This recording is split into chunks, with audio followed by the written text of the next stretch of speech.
Gustavo Romo here with a tutorial on GenesisCampos' latest song, Fluye en mí. We're looking at Trombone 1, and today I would like to discuss a few points that'll help it make it a little bit more easier for all of us to learn the song together.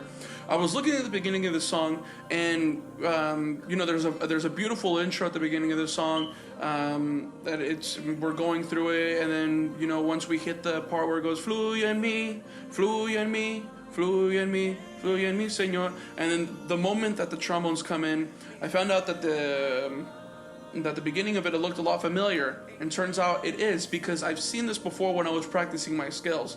When the trombones enter, we get a nice A minor scale at the beginning. Ba ba ba ba ba ba. You know, da da da da da da da. Right. So if I play at the beginning, for example.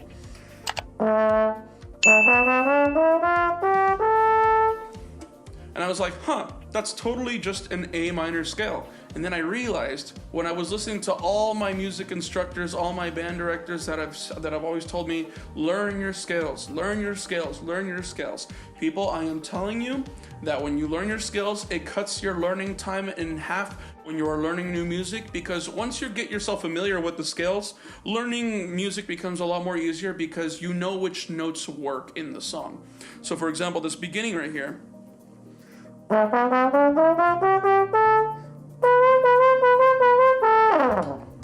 You know, it becomes a lot easier to play, and once you learn your scales, everything just sits in a place better because you know which notes work, you know which notes are supposed to be played.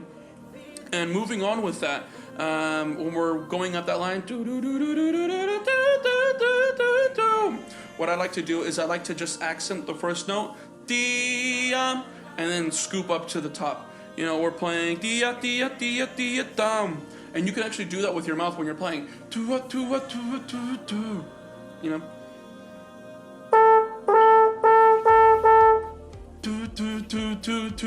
Imagine that you were only playing that first note, and then what you're doing is you're just adding that scoop at the end, right?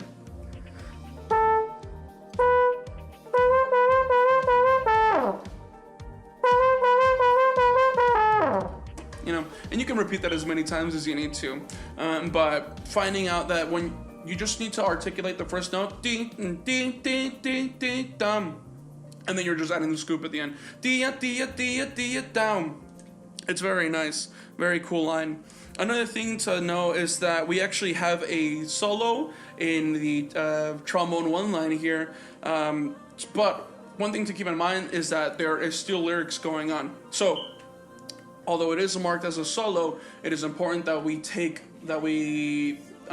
into consideration that something is being sung, which obviously in these types of songs, words are definitely more important than music, than the actual instrumentalist part being played, right? But we want to emphasize that when we're playing this, we want to keep it nice and warm, nice and legato. We want to keep it very controlled.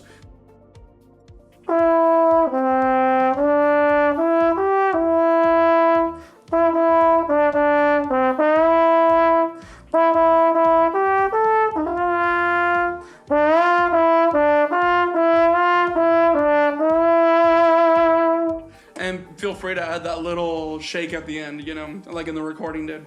But yeah, once you learn to keep a nice warm sound with your instrument, you'll be able to create much more beautiful music. Remember, you are not the main star the majority of the time. As trombone players, we're here to provide a foundation to the music that's being played, and we are here to make the music sound full, sound good. You know, just a few things to consider when you're playing this type of music. Feel free to continue to practice and work on this music slowly. I heard a saying that it goes that if you can play it slow, you can play it fast.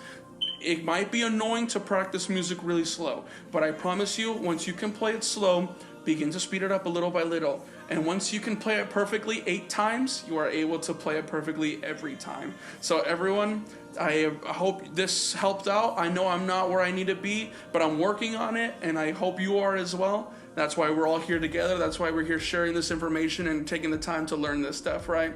God bless you guys. Have a wonderful day. Take care, all right?